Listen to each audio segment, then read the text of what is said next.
Out in a snowy forest, Pearl, Spinel, Stephen, and Connie all appeared on the warpath right in front of the giant whaling stone. Here we are, Pearl excitedly declared. Connie had held up the straps of her backpack as she looked around. Wow, the Great North is so beautiful in person. Wait, Stephen got out his phone. We gotta get a picture. Spinel smiled. You hear we've got. She gently took the camera and ran to the distance to them before she could get them all in the picture. And smile! All three of them smiled happily, and Spinel took a few photos and looked at them. Stephen walked over to her and stand up on his toes to take a peek. What's wrong? Nothing, love, she said. Why are these pictures during the mission? It's Connie's first mission. Connie, of course, that's what Stephen explained cheerfully. Her parents asked me to take her on some. The girl then looked to Pearl and bowed. Oh, thank you so much for coming on this mission, Pearl. It was such an honor to work alongside of you. Well, Connie, the pale gem smiled. Your sword fighting skills have far succeeded in many explanations, and with my careful supervision, of course, I'm conflicted if you can handle a simple gem recovery mission like this. Thank you so much, Connie blushed. I sure promise I won't let you down, madam.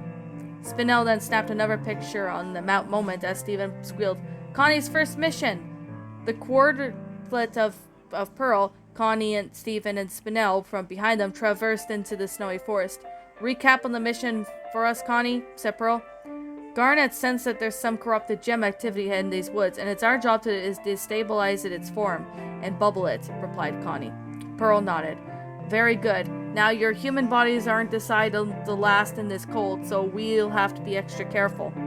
That's okay, Connie gestured to her backpack. I've got this backpack with everything we need to survive in the wilderness. Good, Spinel agreed, standing close to the children. And Connie, did you tell your parents about me?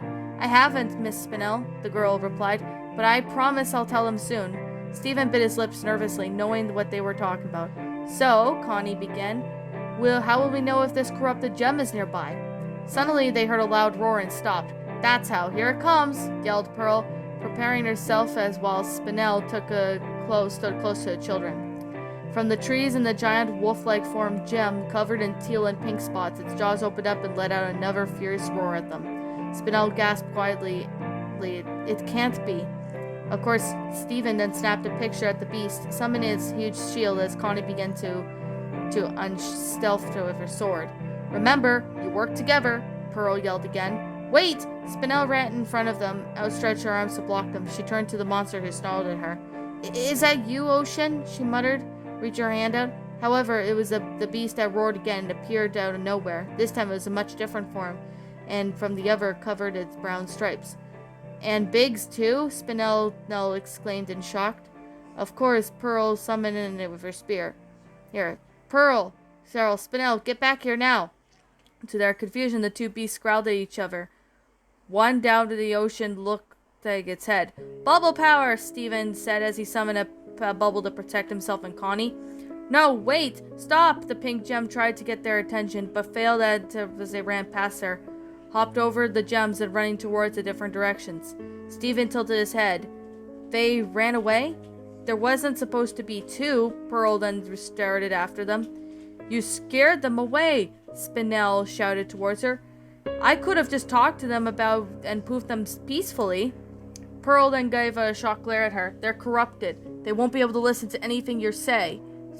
Of course, Stephen hopped down between them. Hey, let's not fight. We just gotta follow the monsters. The two gems glanced at each other, and then the pale gem dissipated with a spear. All right, but if there's two of them, I'm afraid that this will be risky for Connie. Well, that's not true, said Stephen. Connie defeated those gems experienced back at the hospital. She did what? Spinel stared at him, eyes widened. Of course, Connie laughed nervously. Yeah, it's a long story. So why don't we split up? You and Spinel go after one of them, and Stephen and I will go for the other. Oh no, that's completely out of the question, Spinel scolded. Two of you are staying with us, and you heard just like what Pearl said. Stephen crossed his arms and pouted. Well, why not? Connie's an amazing sword fighter, and I could be there to back her up. Stephen, you know we were just looking out for the two of you, Pearl told him, and how about this? Stephen held up the walkie-talkies. Spinel was also about to retort, but Connie brought back the shot in the book. And I have got this book at least 20 times we've read it. Both gems stared at them, slightly unsure about letting them go on their own. But Spinel's point of view, she silently to trust Stephen more than going off on her own. She then knew she was growing up, right? Might not be as her, but a figure at this time, besides Stephen, Finn had kept his sword, and something could go wrong. Most of the time. Spinel finally agreed. Okay, you two. Connie and Finn smiled. But please do use your walkie-talkies when you see Ocean or Biggs, she told them. Stephen nodded. We promise. Pearl gave in into its will. And the recount? What are you looking for? A monster, they both replied. Her name's Ocean, Spinel muttered under her breath. And what would you do if you find it? Call you, Pearl then grinned. And who's your favorite gem? Pearl, Spinel playfully shoved her aside. The three laughed in the comedic moment when Spinel spoke. Now be careful, sweethearts. Yes, ma'am. The children saluted before they were headed off into a different direction. Following the monster trail, Spinel then stared after them. They grew up so fast, and Stephen and Connie were just reciting the tree, hiding from the blizzard until it calmed down. Stephen kept talking to Connie if the corrupted gems could be switched from one normal form to their corrupted form, possibly not as corrupted as they think. They think they have found the tracks of the monster, but also hemorrhoid prints as well. However, they heard a feral roar close by. What the? Suddenly the walkie-talkie played. Stephen? Connie? Do you have any idea where Spinel could be? She ran off on me. Freaking out, Stephen tried to run off and turn on the volume, but Spinel and the monster heard them. The pink gem then gasped and grabbed the walkie-talkie and smashed into pieces. Spinel! Connie shouted, rushing towards her. What are you thinking? Kids! Spinel then held her hand back before Connie could pull out the sword out. Stay back. I'll handle this. Connie was hesitant. Are you sure? Spinel nodded, and Connie, still nervous, placed the sword back, standing close to Stephen as the pink gem approached the monster. The monster stood still, continuing to snarl. Hey, Ocean, Spinel spoke gently, making movements. It's been a while, hey? If you meant to call Millennium a while. The monster, apparently named Ocean, didn't move a muscle. And now we've both changed a lot. I don't exactly look cute anymore, but it's alright. I'm still innocent. Loving Spinel, the new from before, and deep down, you're still a sweet Ocean Jasper from a long time ago, right? Stephen and Spinel were surprised that the corrupted gem's muscles relaxed, snarling and seizing. See? Spinel stepped closer, holding her a hand up. It's all good. I'm not gonna hurt you. They're not gonna hurt you. We just want to help you. You could trust us, I promise. When her hand came close, Spinel then stopped moving, and everyone remained silent. The only sound that could be heard during the icy wind in the trees were rustling. Ocean continued to stare at the hand and moved towards his face through the palm, making an odd purring sound, if you could call it that. With a smile of brimming, Spinel now stroked the monster's mane, and both Stephen and Connie relaxed.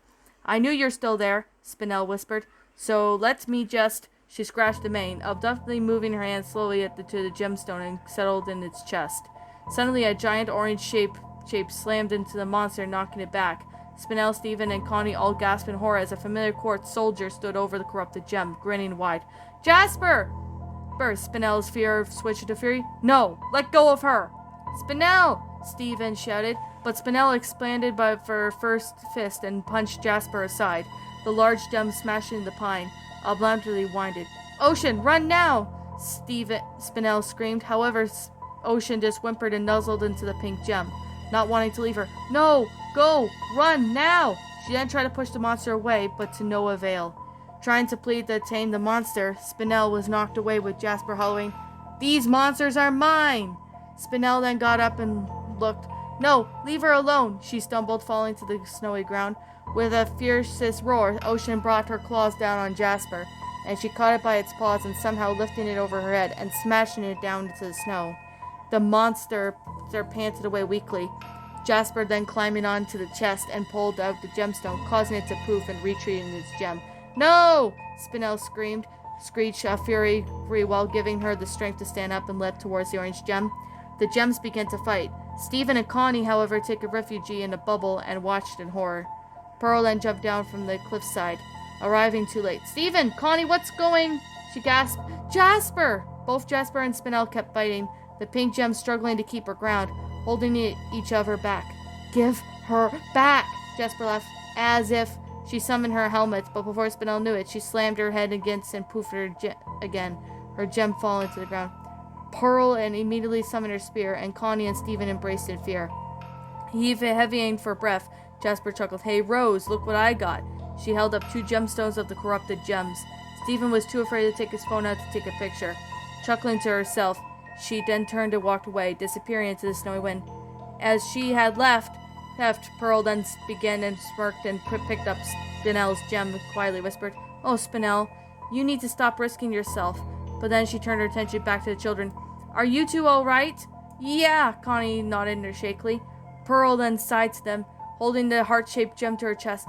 Oh, I'm so glad. I should have known Jasper was here. Then I wouldn't have brought you two. Spinel was there to protect us, Connie said. Yeah, she even tamed Ocean, added Stephen. Pearl was shocked. She did? Connie nodded. Yeah, she even kept talking to it as if she knew it a few years ago. As she's one of Spinel's old friends, and along with many others, she explained, staring at the pink gemstone in her hands. Connie felt guilty. Pearl, I'm sorry. If I didn't call you, Spinel smashed the walkie-talkie when you called. Oh, I should have known. The pale gem groaned, pinching her nose. Well, I think we should head home, but I will congratulate you, Connie, on your first mission. Yeah, agreed Stephen. First mission? Connie laughed a bit, blushing. Really? Stephen then took out his phone and pulled out the both for a nice group photo. Grinning and showing the picture to them, Pearl with having an awkward expression. Oh no, your parents are going to see this? Pearl asked as Connie began to head back. My parents have seen all my photos, ma'am. Stephen remained still, staring at Jasper's remaining footprints in the snow. Gulping, he quickly ran after Pearl and Connie. The moment Spinel got back from her garden, the first thing she saw was a stranger in her house, talking to the others. I mean, look at this. She's really something else, the stranger laughed. Oh, it couldn't be, but it is. Oh, my stars, Spinel nearly exclaimed, catching everyone else's attention. So you're the bismuth that Pearl and Garnet have been telling me about. I thought you were. She approached the newcomer, unable to finish her sentence. Bismuth froze when she saw the pink gem at first. She didn't recognize who she was, until her eyes laid on the heart-shaped gemstone and her imagination. It flipped right side up and spoke. Then she knew. What is she doing here? Bismuth asked suspiciously. Spinel panicked and backed away as Pearl stood protectively in front of her. But Bismuth, it's okay. She's with us. Bismuth blinked. What? Garnet stepped up. She joined the rebellion while we were gone. It was more than a Rose that took her in. Wow, Bismuth whispered, then chuckled. Rose was certainly risking herself, stealing a diamond's prized possession. Of course, Spinel gulped. Awkward. Of course, Stephen looked at her. What? But hey, Bismuth perked up. Even more recruits. She then took Spinel's hand and shook it. It's so nice to have you part of the team. Spinel laughed nervously. Oh, yeah, thanks. Although the gray gem narrowed her eyes, inspecting her. You don't look like Spinel, but the Spinel I've been told about. The things have changed while you were gone, Pearl told her. Bismuth then looked around the house. I see. I mean, the bases of buildings are out of wood, she joked, tearing a piece of wood on the floor. Those are a terrible idea, was it? And where's everyone else? She tosses the piece of wood away. Everyone else? Stephen asked. Yeah, like the rest of the crystal gems, said Bismuth. Old crazy, big snowflake. Of course, Stephen, Vin, and the other gems grimaced. At the moment that they walked onto the other round strawberries and the weapons, Bismuth gasped. No way. She then walked towards. We're from just here. How long was I out? Pearl then walked over to her old friend. It's been about maybe almost 6,000 years. We and the crystal gems were able to save the earth. But was that all the rest of the rebellion, huh? Bismuth finished for her. Pearl then nodded. Her eyes were watering with tears. Bismuth then began to feel tears running down her face. Oh, come on, Pearl. I can just cry like that. Really? I'm sorry, Pearl sniffed. No need to apologize. Bismuth held Garnet's hand and then she came over. Spinel then turned away, stepping away from the warp pad. She looked out at the field of strawberries and weapons, and she stood still. She didn't hear the rest of the conversation as she shut off her eyes, trying not to scream from this form into no place of no comfort. After again what seemed to be like forever, She opened her eyes again and gasped. All she could see were hundreds of gems, all different kinds, fighting viciously. There were angry battle cries, screaming, and weapons slammed on against each other. Her head was whipped from left to right, trying to find a way familiar of a gem alley. That was when she saw a large black and white gem not too far away, grunting as she was trying to fight in a pearl jasper. That's Snowflake.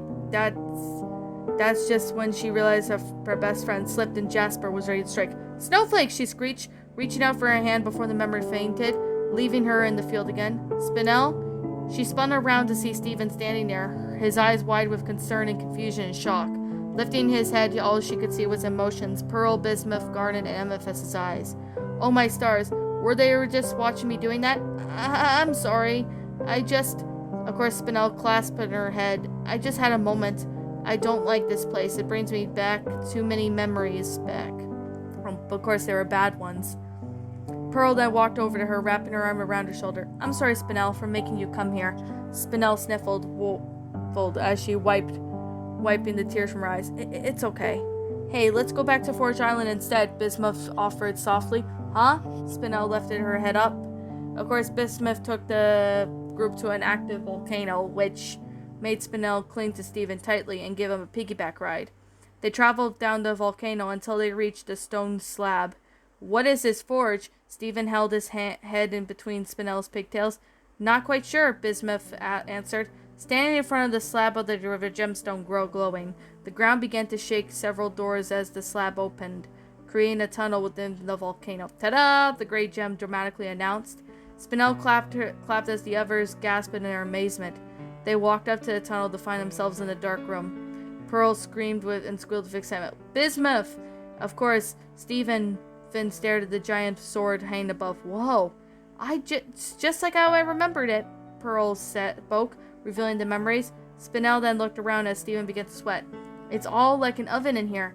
You think it's hot now? Bismuth joked. Yeah, like an oven. The gray gem laughed.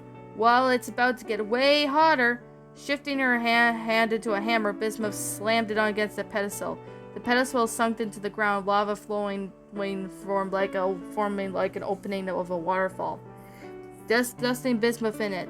Spinel then panicked and backed away as the light filled the room. Ah, cool! Stephen grinned excitedly, hopping off of Spinel's shoulders. Don't get too close. That's a real molten lava. The pink gem wanted to warn the boy. Bismuth emerged from the lava. Ooh, nah. It's kind of like a hot lava bath to get into the working mood, of course. She then stood over to the barrels, picking up the handfuls of dust. Stephen followed her. What exactly are you doing? My home world used as bismuths to erect spires and temples of the gems elites to enjoy, explained Bismuth, dunking her own clenched hand into the lava a moment before pulling out. But Rose taught me that my life was on my own. She walked over to the anvil, placing the heated metal ingot in it. She shifted her hands into hammers that I could use to do whatever I want. The gray gem pounded the ingot. Of course, Spinel and Stephen watched as with interest, and so I chose this. She then dipped the ingot into lava and pulled it out, molding the flaming sword, and Bismuth blew the flames away. The sight inflected the boy's eyes. Bismuth, you make weapons? Bismuth hoisted the swords over his shoulder. That's right. I outfitted the entire rebellion with every material used by the crystal gems that were made right here in this forge. Wait, is it still there? She ran over to the chest and opened it. Ah, yes. Something to look back, an extra punch.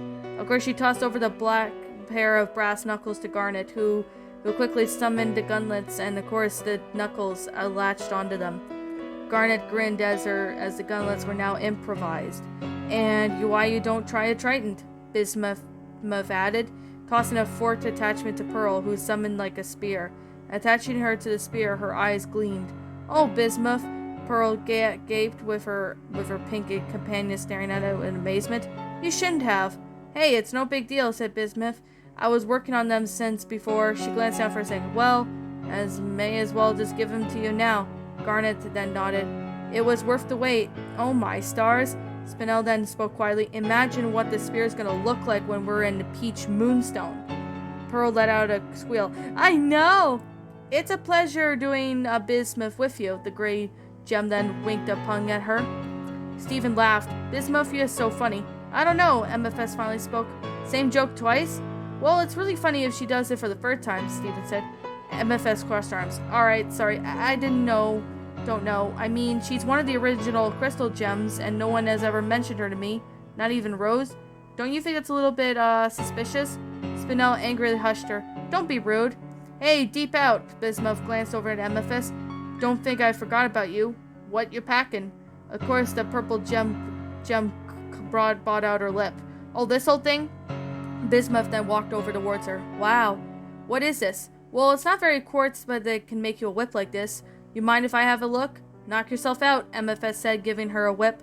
Bismuth thought of something. Hold on, I think I got an idea. She walked away from the moment and returned. Here, with this with you, you could do some real damage. MFS took her whip, seeing how upgraded it was with free spiked flails and prompting of the gas ball. Oh, yeah, baby, she lashed the whip around. Bismuth says the best. Spinel physically tensed up a bit. I don't have one. Of course, Bismuth raised an eyebrow. What? Thinking of an idea, she grabbed a random hammer and handed it to her. How about this? The pink gem took a step back. Bismuth, I appreciate the offer, but I think my abilities are just good as they are. Really? Of course, Pearl stepped up. Yeah, besides, she doesn't really need a weapon. She's already talented the way she is. She gave Spinel a wink who appreciated her, and with a great, hateful smile, Bismuth winked and then nodded. Understood, but now a crystal gem without a weapon is yet able to survive without being shattered. I guess you really are one of the kind, huh, Spinel? She grinned. Spinel then chuckled a bit. Yep, one of a kind. Throughout the day, Stephen and the crystal gems were hung out with Bismuth. Of course, Spinel quickly grew fond of Bismuth. Despite some of the stuff that she had said earlier, her humor, attitude, her passion, it was quite something that was quite desired, and she showed off her abilities right in front of the gem, who was impressed with them. Spinel, could you ever hope for a new addition to their family with Bismuth to fit right in? However, it got turned off.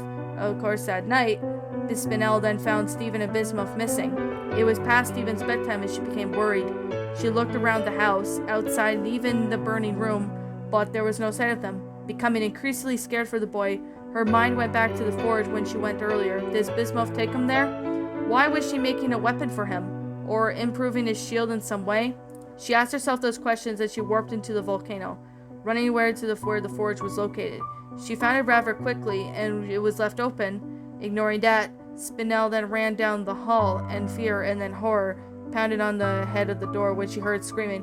Why do we hear screaming? No, Stephen, Bismuth! Spinel desperately slamming her fist on the doorway, trying her hardest to break through.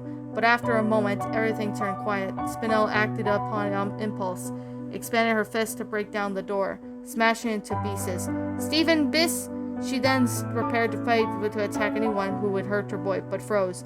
Stephen was breathing heavily, holding up Rose's sword as Bismuth poofed and retreated to her gem, dropping the weapon she couldn't recognize. Stephen? Stephen began to sob through his sobs and deep breaths. I'm sorry. I didn't mean to do. I was trying to help, but I didn't want to. But he couldn't say more as he broke down, sobbing loudly, dropping Rose's sword. Spinel hushed it, rushed over to his side, and coiled her arms around his body, around the boy. What, honey? What happened? Was Bismuth trying to harm you? Stephen couldn't answer. He just continued to sob, almost to the point of screaming. Despite Spinel's gentle attempts to calm him down, softly hushing him and speaking lovingly, she glanced over to Bismuth's gem and bubbling it. Oh, okay, she breathed, lifting Stephen in her arms. You don't have to tell me if you don't want to. But I need to, Stephen screamed, his tears floundering down his cheeks. Spinel then was stunned by that, but sighed, all right, let's bring Bismuth with us. But before they left, Spinel saw Stephen and toss a strange weapon into the lava. This greatly confused her, but didn't want to become another bother because of Stephen's condition. Spinel couldn't believe what she just heard. That weapon Bismuth was holding was a breaking point to make the gem shatter, even a diamond. As it went into the end of the rebellion, Rose Quartz had the idea, but Bismuth was unable to accept the idea and attacked her, leaving Rose no choice but to bowl Bismuth away, hide her in the lion's mane, and lie to everyone about her fate, including her. And now Bismuth wanted to give Stephen the breaking point, hoping that he would lose it instead. But he, so much like his mother, Stephen refused. Bismuth then was thinking that it was no difficult from the Rose. He attacked him, but Stephen used Rose's sword to defend himself when Bismuth vented that Rose hit her and lied to her to everyone. Stephen then told her that he would tell them. And as Bismuth's last words before Spinel was broken, it was, "Then you really are better than her." Then, with one hand, Spinel indeed was furious, and then she heard about what Bismuth had tried to kill her baby. But one or the other, she felt sympathy at the same time, and she couldn't imagine what it was like for Bismuth, hoping to find the solution to a defying problem, only to be turned around, and only to be hidden away with everyone else that had been scared and lied about what happened. And all they could do now is leave Bismuth alone in the burning room, with all the bubbled gems. It could take a while, but she knew that she would have to bring Bismuth back someday.